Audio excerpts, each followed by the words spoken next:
I wonder for those of us who worship here every week, how often we notice that.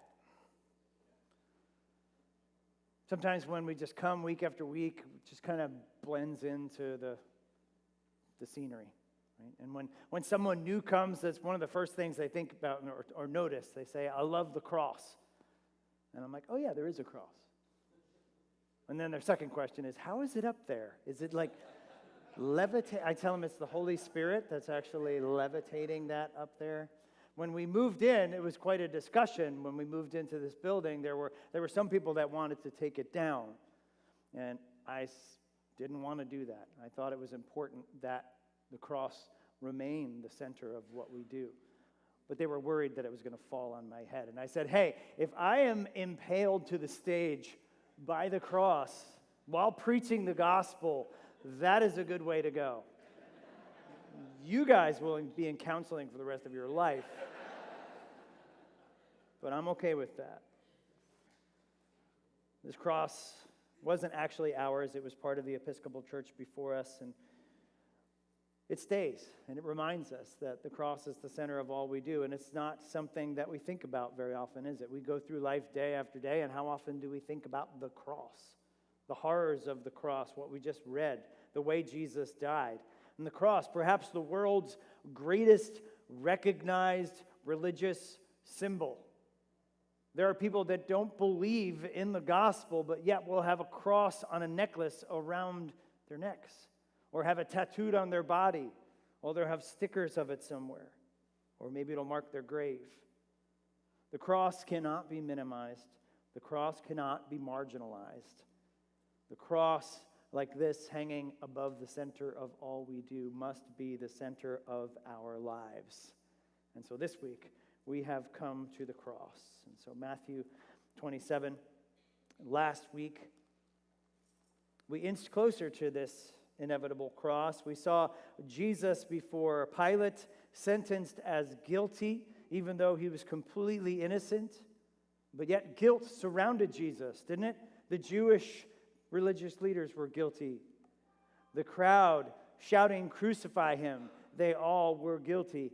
Pontius Pilate and his Roman soldiers were all guilty. Every person who ever lived, guilty. How to remove this guilt? We said there was only one way that the guilt can be removed, and that is through the cross of Jesus Christ. This week, we finally get to the actual cross, and there's much here for us this morning, and so let's look again, refresh our memory in Matthew 27. Look at verse 27. It says this: the soldiers of the governor took Jesus into the governor's headquarters.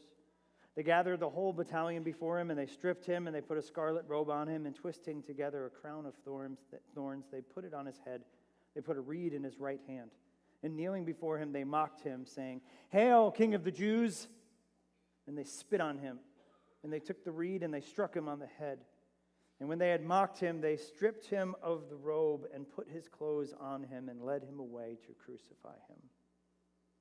And so now that Jesus has been officially sentenced to be crucified by the Romans, events get into motion very quickly. The soldiers take him into headquarters, otherwise known as the Praetorium, or whether that's another official residence, and soon many hundreds of soldiers come in to do what armies have been doing for generations and still do, unfortunately, to this day. They have sport with their enemies. They mock them, they beat them, they torture them. This man claimed he was king of the Jews. Well, fine, he claims he's king of the Jews, then he needs a kingly outfit, doesn't he?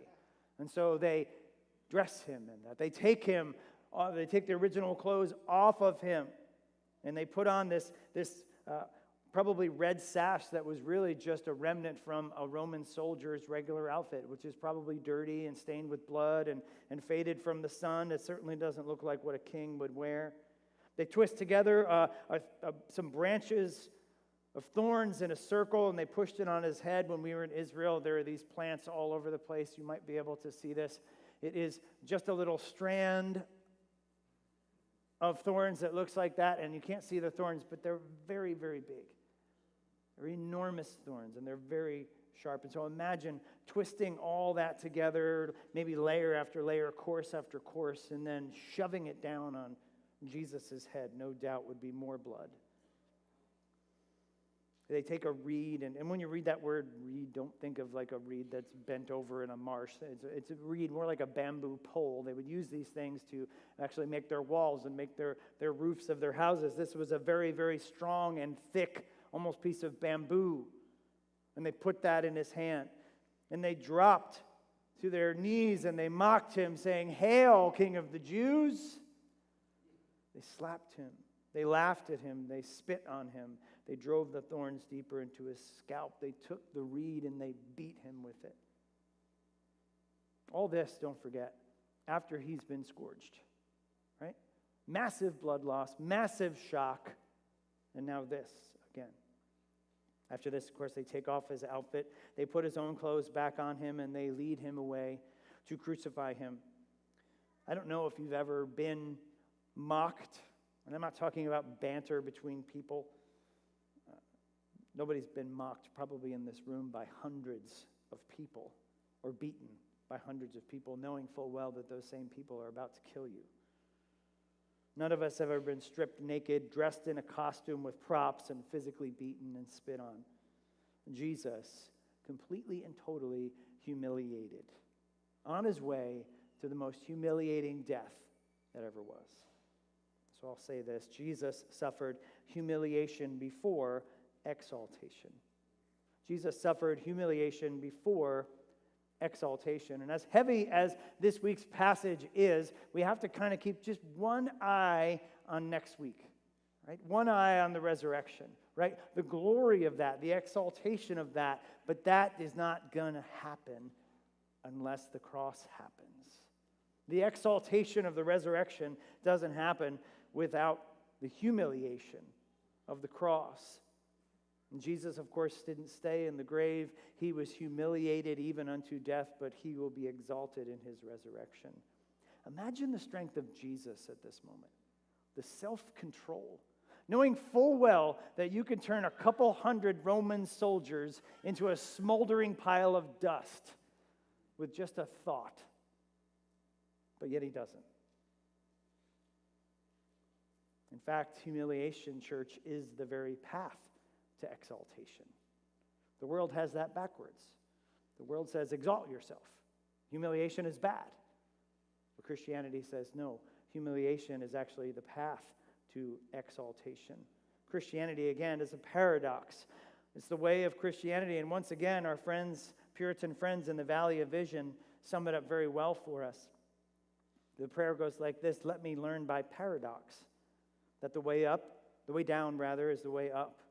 To be low is to be high, that the broken heart is the healed heart, that the contrite spirit is the rejoicing spirit, that the repenting soul is the victorious soul, that to have nothing is to possess all, that to bear the cross is to wear the crown, that to give is to receive, and the valley is the place of vision.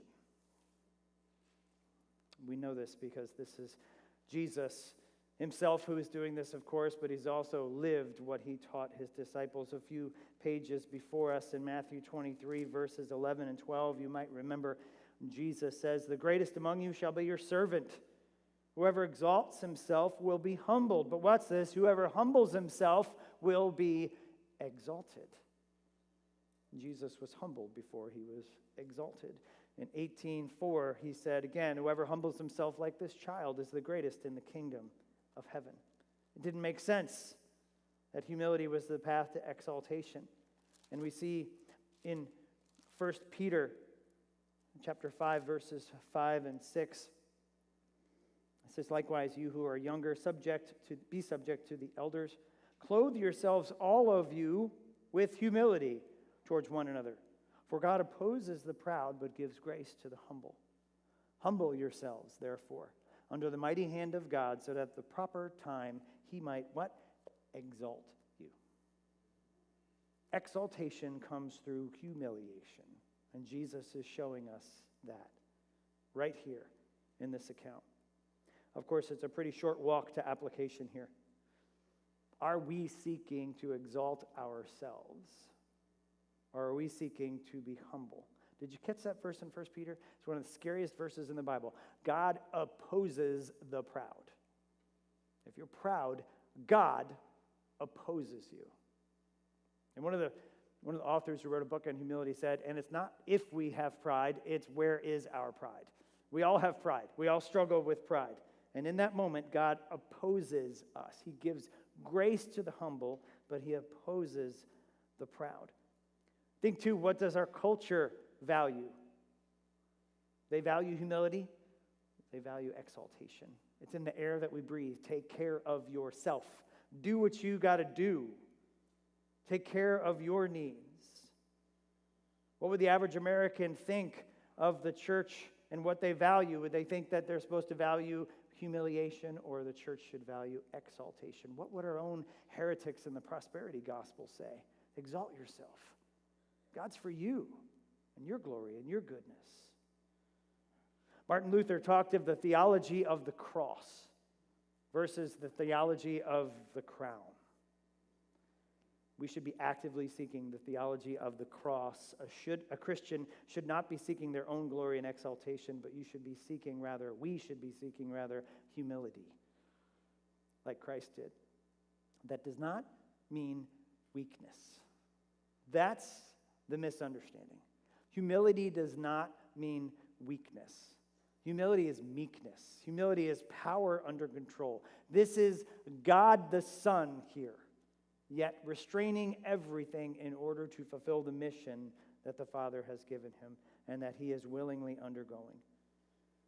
It is the cross before the crown, and heaven awaits us, but we must persevere through this life first. Do we value those times when we are humbled? Do we realize that it's a time of growth? Do we realize the way up is the way down, that the valley is indeed the place of vision? We just think it's the valley, and we want to get out of it as fast as possible, right? Look around. It's the valley of vision. And Jesus, for his place of ultimate humility, of course, was the cross. Look at verse 32. It said, as they went out, they found a man of Cyrene, Simon by name. They compelled this man to carry his cross. And when they came to a place called Golgotha, which means place of the skull, they offered him wine to drink mixed with gall, or gall. And when he tasted it, he would not drink it. And when they had crucified him, they divided his garments among them by casting lots, and they sat down and kept watch over him there. And over his head, they put the charge against him, which read, "This is Jesus, the King of the Jews." Now, the Romans were experts in crucifixions. There were a few types of crosses. They were very creative in the way that they did this, and the only bounds to their creativity was just their horrific, sadistic nature. They crucified people in the shape of an X. They crucified people with a cross in the shape of just a T, or maybe even just a pole in the ground, or the familiar cross shape that we have come to know. They crucified people in the tens of thousands. Once during a rebellion, in order to put down the rebellion, they crucified so many thousands of people. They lined the road to Rome with crucified people. And they left them on the cross there to rot and to have a message that says, this is what will happen to you if you mess with Rome. They were experts at crucifixion. And according to tradition, Jesus was crucified on the familiar cross shape that we know. The point of crucifixion was not instant death. It was humiliation and a very slow, agonizing, and public death. D.A. Carson notes that crucifixion was an unspeakably painful and degrading experience. In Roman law, it was reserved only for the worst criminals in the lowest classes. No Roman citizen could be crucified without a direct edict from Caesar himself. Jesus, again, already suffering shock, blood loss from the scourging, was now forced to carry probably his near 40-pound, 50-pound crossbeam, just a crossbeam, through the streets, the crucifixion site, the famous Via Dolorosa that you can walk when you go to Israel. Usually the condemned were stripped naked, and usually they continued to flog and scourge them as they carried this crossbeam to their site of crucifixion.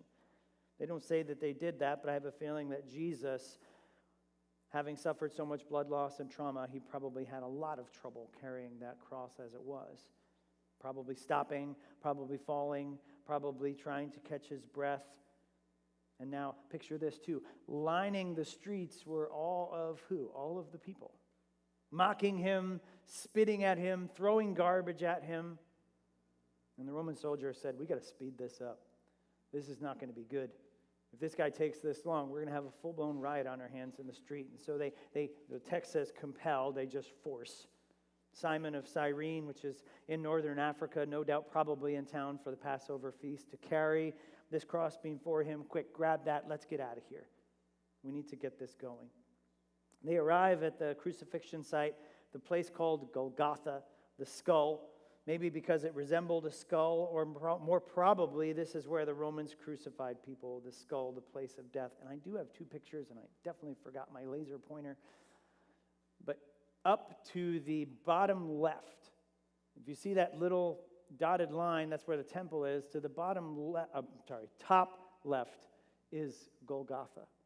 And I show you that to show you that there's one really important thing. That's outside the city. This place of crucifixion is outside the city. They left the city walls in order to crucify. There's one more picture that you'll probably never be able to see, but I threw it in anyway. The temple complex is on your top right, and all the other stuff is the city. And probably dead center in the middle up top is, again, where they think Golgotha was. Again, I wanted you to see the important thing there, not so much the detail, but the point that it's outside the city. That ties in very, very importantly and critically with Jewish law. Because sin offerings were offered where? Outside the city gates. And so Rome themselves, in an attempt to just kind of send a message to those who would come through to the city, fulfilled yet another prophecy, that the sin offerings were crucified outside the gate of the city.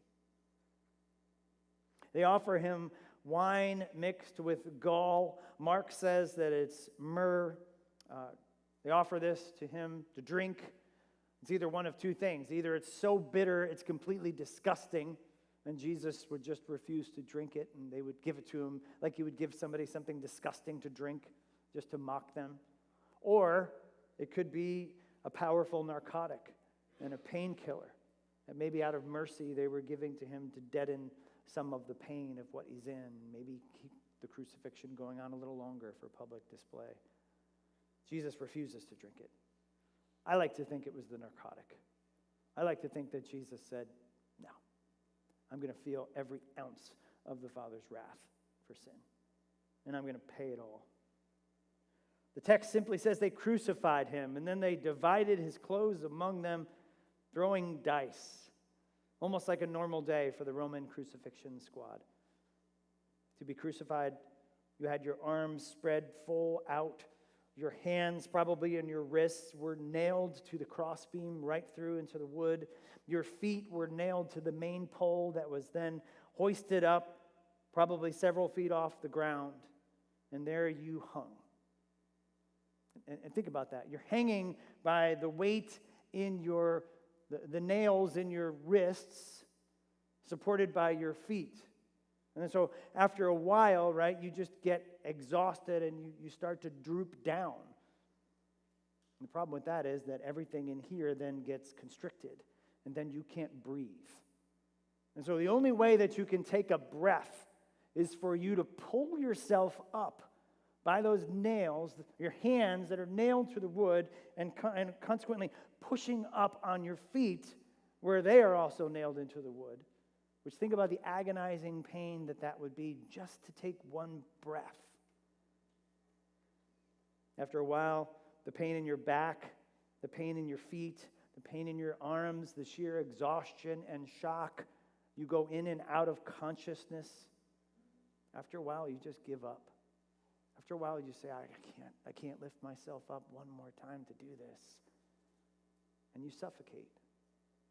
That's how you mostly died. You suffocate because you can't lift yourself up one more time to get air in your lungs. It's unimaginable agony. After hours or sometimes days, you just didn't have the strength to pull yourself up anymore. It was slow, it was painful, it was public, it was horrific. And while Jesus was hanging on the cross, going through all of this, the soldiers were below him, sitting, resting, throwing dice as to see who gets his meager clothing, and just keeping watch to make sure that nobody messed with this situation. Over his head hung the charge of guilt, like it did for all condemned, crucified prisoners. It said, "This is Jesus, King of the Jews." It was written in Greek, it was written in Hebrew, it was written in Latin. Why was Jesus sentenced to die? Rome tells us straight up, he claimed to be king. So if anybody ever wants to know, did Jesus really claim to be God? Well, there's something in Roman history that actually exists that says, yes, he did. He claimed to be God, King of the Jews. They said that as a mockery, of course, to the Jewish people. The Jewish people would refuse to believe that Jesus was King of the Jews. It was blasphemy to them. And of course, to the Romans, it was just one more day. Someone else claimed to be the Messiah, or someone else claimed to usurp power, or someone else did. That's what he said, and so that's what we put as the charge. As you can imagine, it wasn't just Jesus who was there when the Roman crucifixion squad were there. There were many others. Look at verse 38. And 2 robbers were crucified with him, one on the right and one on the left. And those who passed by derided him, wagging their heads and saying, "You who would destroy the temple and rebuild it in 3 days, save yourself. If you are the Son of God, come down from the cross." So also the chief priests with the scribes and the elders, they show up, mocking him, saying, "He saved others, he can't save himself. He's the King of Israel, right? Let him come down now from the cross, and we'll believe in him. He trusts in God. Let God deliver him now if he desires. For he said, 'I'm the Son of God.'" And the robbers who were crucified with him also reviled him the same way. And so, on either side of Jesus are crucified 2 robbers. The text calls them robbers. Imagine that, capital punishment for stealing. The crowd gathers. Remember, outside the gate, people are walking by. People are going into the city. People are coming out of the city. And of course, those who knew what was going on followed the whole procession, probably to the crucifixion site to see this. People walking by, shaking their heads, throwing insults at him, saying, this was the guy that said he was going to destroy the temple, right? Yeah, doesn't look like he was able to do any of that. You can't do that now. Save yourself, Mr. Messiah. Of course, the chief priests and the elders come by to gloat. They join in with the others. Oh yeah, this was the guy who said he would save others, but how can he save others? He can't save himself. He's there dying on the cross like a common criminal. Hey, king, how about you come down from that cross, Mr. Messiah? Then we'll believe you. All those things you said, then we'll believe you. Or maybe how about your father, the one you were always talking about? Maybe he can save you if he wants to. Even the robbers who were crucified next to him join in and mock him, although we know from other gospel accounts that one actually came to faith. Eventually came to faith. In the end, death inevitably comes. Look at verse 45. Now from the 6th hour there was darkness over all the land until the 9th hour. And about the 9th hour Jesus cried out with a loud voice, saying, "Eli, Eli, lema sabachthani? My God, why have you forsaken me?" And some of the bystanders hearing him say it said, "This man is calling Elijah." And one of them at once ran over, took a sponge, filled it with sour wine, and put it on a reed and gave it to him to drink. And while the others said, "Wait, let us see whether Elijah will come to save him." And Jesus cried out again with a loud voice and yielded up his spirit. From the 6th hour, which is noon, until the 9th hour, which is 3 p.m., there's darkness. Supernatural darkness. Most of the time when the Bible talks about darkness, it talks about judgment. This is the judgment of God for sin that has now fallen over his Son. The 9th hour, Jesus cries out in Hebrew and Aramaic, Hebrew meaning Eli, Eli, short for Elohim, God. He says, "Why have you forsaken me?" Notice Jesus is not calling on his Father. He's calling on his God.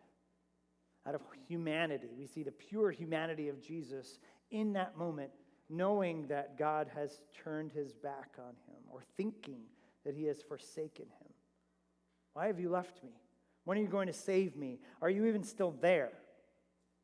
The bystanders think he's calling on Elijah from the way that Elijah was swept up into heaven, and maybe Elijah is going to come and rescue him. That's not what's happening. One of them, perhaps in a mission of mercy, goes to get a sponge and fill it with wine. They put it in a reed. They give it to him to drink. The sour wine was the cheap wine, the drink of the soldiers and the common people. It was a thirst quencher. Anyone who sat next to anyone near death knows they're almost always thirsty. Jesus cries out with a loud voice, probably saying, "It is finished," at this point, and giving up his spirit. Notice how the text says that. It says that. He gave up his spirit. He decides. He gives his own life up willingly. No one takes it from him. But giving his life willingly means being separated from God the Father, separated because he who knew no sin became sin for us to reconcile us. And so I'll say it this way. Jesus suffered separation before reconciliation. Jesus suffered separation before reconciliation. The darkness, judgment for sin, the purpose of the cross is happening right here before everyone's eyes. Separation because sin is completely incompatible with God and his character and his nature. It is opposite. Then Jesus becomes sin for us, and therefore the Father must turn his face away from sin. Jesus suffering temporary separation. This isn't a broken Trinity. Temporary separation from the Father as he pays the price for our sin. As Piero prayed, it doesn't make sense. It wasn't Jesus' sin, it was our sin. Spurgeon wrote, "There was no reason for the Father to forsake him, so we must look elsewhere." And here it is. Christ bore the sinner's sin. And thus he had to be treated as though he were a sinner, though a sinner he could never be. By crying, my God, why have you forsaken me?" Most commentators believe he is talking about Psalm 22, which we read earlier. If we look briefly at Psalm 22, we see the first line of Psalm 22 is what Jesus said, David crying out to God in his moment of despair, my God, why have you forsaken me? Why are you so far from saving me from the words of my groaning?" And it goes on, but at the end, in verse 27, look what happens. Reconciliation. All of the ends of the earth shall remember and turn to the Lord, and the families of the nations shall worship before you. The psalm ends with the conversion of the Gentiles and the coming kingdom of God. And one commentator notes that Jesus' words make crystal clear that though he appears to be forsaken in his suffering and death, in the end, God will hear him and deliver him. And so by quoting this, often in Jewish literature, when you quoted one psalm and you quoted a part of that psalm, you quoted the whole psalm. You knew what people knew what you were talking about. If you quoted Psalm 21:1, they knew it started with being forsaken, but it ended with being reconciled. Likewise, church, we are born sinful and separated from God. And only by crying out to God for salvation can we be reconciled. This is the whole reason Jesus went to the cross, to satisfy the just wrath of God for sin, so that we can be forgiven and restored with our Creator. Jesus suffering separation from God the Father on the cross literally goes before us. He experiences our separation from God so that through faith in what he did, we can be reconciled to God.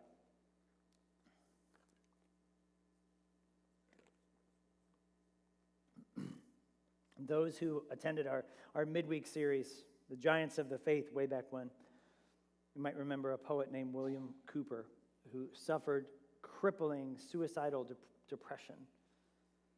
One author notes that Jesus cried, my God, I am forsaken, so that for all eternity, William Cooper would not have to.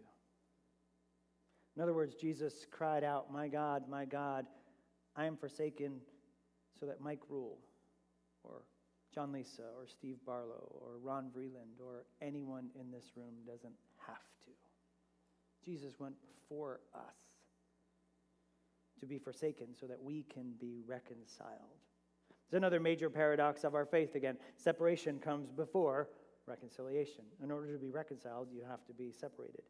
This is nothing short of the cosmic reconciliation of God with the human race.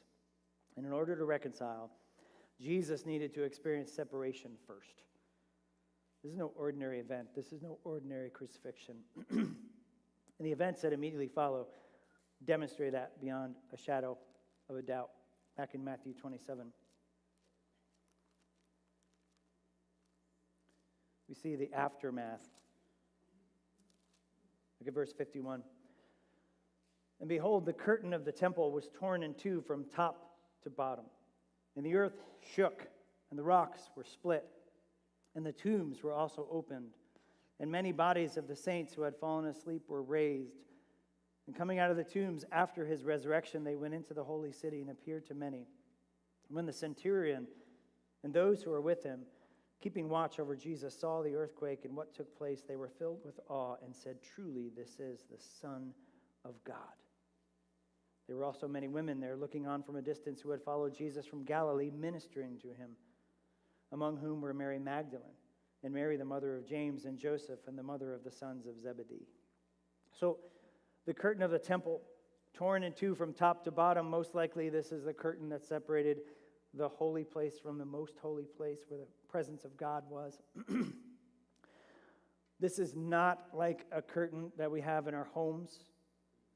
One commentator said the curtain between the holy place and the most holy place was an elaborately woven fabric of 72 twisted braids of 24 threads each. It was 60 feet high and 30 feet wide. No one was allowed to enter the most holy place beyond the curtain except the high priest, and he only once a year on the Day of Atonement.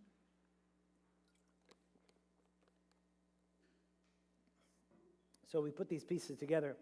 The first thing that happens is the separation between God and man is removed.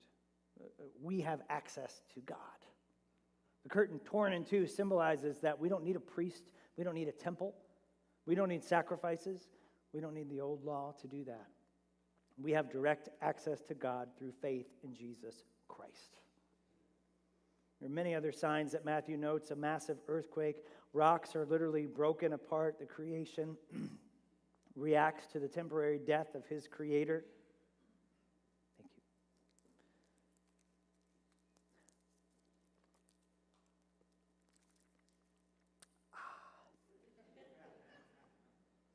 Creation reacting to the death of its creator. There's an event that only Matthew records. The earthquakes have opened the tombs, right? They're not graves, they're tombs in the rock. They've opened the tombs. And dead saints, meaning dead Christians, walk out. Disciples of Jesus. Their tombs open in the earthquake and they're resurrected from death to life and they walk out alive. Jesus, this always is like, really? And this is a favorite of atheists, this target right here. It's like, come on, really? Jesus resurrected people before here. So what is so hard to understand about this? We don't know much about this. History doesn't record it. We got nothing from Josephus. Other accounts, we have nothing, but it happened. And why is that so hard to believe? We don't know if these people were resurrected with their glorified bodies and then ascended to heaven when Jesus ascended, or if they were like Lazarus, who was resurrected from the dead and then unfortunately had to go through that twice. Bummer. We don't know, but Matthew includes it. But think about the symbolism of that the death of Jesus means other people live. That's what we experience today. The reality, again, is clear. The centurion says, and those around him say, "Truly, this was the Son of God." Jesus' female disciples, like Peter, that fateful day of denial, they were following from a distance, ministering to him when they could. And they see the burial coming. Look at verse 57. When it was evening, there came a rich man from Arimathea named Joseph, who also was a disciple of Jesus. He went to Pilate and asked for the body of Jesus. Then Pilate ordered it to be given to him. And Joseph took the body and wrapped it in a clean linen shroud and laid it in his new tomb, the one he had cut in the rock. And he rolled a great stone to the entrance of the tomb, and he went away. Mary Magdalene and the other Mary were there, sitting opposite the tomb. So we have another character on the scene, Joseph from Arimathea. Says he's a rich man. He's a disciple of Jesus. We know from other accounts that Joseph was also a member of the Sanhedrin. I don't know if he was there that night or not, that they condemned him to die. I like to think he wasn't. And as soon as he figured out what was happening, he sprung into action. Think about the courage that it took this man to go to Pilate and ask for the body of Jesus. Already established Pilate's crazy, but Pilate also has to codify the Jews and make sure that they are happy. And I bet Pilate gave him the body because he continued to want to give the Jews something as a peace offering. I also think, as we know from last week, that Pilate knew Jesus was innocent. So he says, yes, get this man off the cross and bury him fine. Be done with this. Says he's a disciple. We don't know when he became a disciple. He may or may not have been there again the night that he was condemned. But he wants the body of Jesus, and he wants to put it in his own tomb, cut in the rock. So burial for Jewish people was extremely important. It was a curse to be left unburied. And Joseph would not let this happen. He gets the body of Jesus, which, again, Pilate may have given him out of guilt for crucifying an innocent man. He wraps Jesus in a linen burial cloth, has him put into the tomb, and rolled a great stone against the door and went away. Now, we'll see next week, this was done very quickly because it was the eve of the Sabbath, and the Sabbath started at sundown. And so they're already up against the clock. So Joseph, usually the burial process took a lot longer. And so Joseph does it quickly to be ready for the Sabbath. Most commentators think he had his people do that so he didn't touch any dead bodies or anything and then be unclean for the Sabbath. Mary Magdalene and the other Mary were there sitting opposite the tomb. It's done. Jesus is buried. All this evil, seemingly victorious, but yet it is not evil gone out of control. It is the plan of God. And we look again at the paradoxes of this plan. We can be exalted through Jesus' humiliation. We can be reconciled to God through Jesus' separation. If you were going to create the redemptive plan of God, this would not be it, would it? I had that conversation with a Jehovah's Witness yesterday who decided to come in my driveway when I was doing yard work. I was telling that to Mel, and he asked me one question, and then he says, "You seem to know a little about the Bible." And I said, "Yeah, I pastor Highlands Bible Church." He goes, "Oh, we've heard about you." The other guys down the street, they told us, "We didn't know where you lived, but we knew you were on this street." I'm like, "Hi, nice to meet you." Here I am. I said to him, the main problem is that Jesus has to be God because there's no man alive that can pay for my sin. He has to be God or this whole thing falls apart. He couldn't have done it any other way. He had to be God. He had to be humbled before he was exalted. He had to be separated before he was reconciled. We see the paradoxes of all of this. And in this church, we learn how to live. And so I'll say it this way. The way Jesus died is the way we should live. The way Jesus died is the way we should live. The notion of a crucified Savior is ridiculous to a modern world. You will hear that even today. That God killed his son, divine child abuse. In Rome, they've discovered graffiti from about the first century, and I have a picture of it here, of this actual graffiti from Rome, where you can see writing at the bottom that says this man, I think his name was Alexippos or something like that, was worshiping his God. That's what that says. And if you can make that out, that's a cross, and it's a person, but the person had the head of a donkey. It says, this is your God. That's your God? That's Jesus?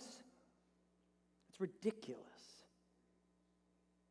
You're worshiping something as foolish as a donkey. Still, many today think the cross is foolishness. But for us, church, it's actually the way that we live, the way for us to live. The way Jesus died is the way we should live. And I mean this in two ways as we land the plane for our application. First, we as Christians, we need to live the paradox. It's the way we should live now. The way to our exaltation is through our humility. We struggle through this life under the weight and the drag of sin, of sickness, and evil in our society. But for the faithful, exaltation awaits. It is not for nothing. We don't seek our own glory, but rather in humility we seek God's glory as we seek to live the mission He's given us to glorify God in growing more mature, more like Him. But the second way that Jesus died and the way that we should live then in church is in order to live, we have to have the first part of that, life. We have to have new life. We need to understand that reconciliation is only possible because we are, in fact, separated from God in the first place by our sin. Jesus died, suffering the temporary separation from the Father in order for us to have a way to live in the first place, to be reconciled to Him.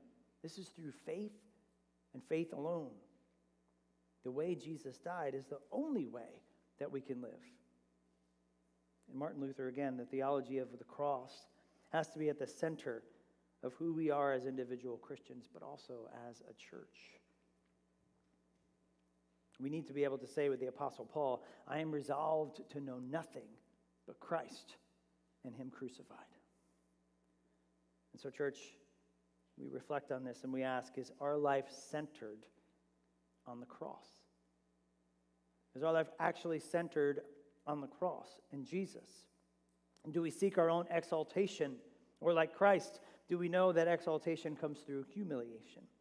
Do we seek reconciliation with God? There would be no need for reconciliation if there wasn't a separation in the first place, if we weren't sinners. And God has provided that way for us to be reconciled through Christ, who experienced that temporary separation. And this cross hangs above our head as a reminder, must remain not just this reminder, not just symbolically centered. It must be centered in our lives, in our hearts, and in our church. Because the way that Jesus died is the way that we should live. Father, we thank you for the cross. It's, again, seemingly so shallow to say that. The reality of what Jesus has done for us on the cross is something that we would not be able to live without it. We're dead in our sins. We were separated from you. And Jesus became like us in sin, although not sinning. Temporarily separated from God so that we might be reconciled. And Father, pray that we would walk in that. Pray that we would walk in humility. We wouldn't seek our own exaltation, but we would seek to exalt the cross, which our world laughs at still and considers it foolishness. But may we, like the Apostle Paul, say we resolve to know nothing but Christ and Him crucified. Would we truly live a cross-centered life? We pray it in Jesus' name.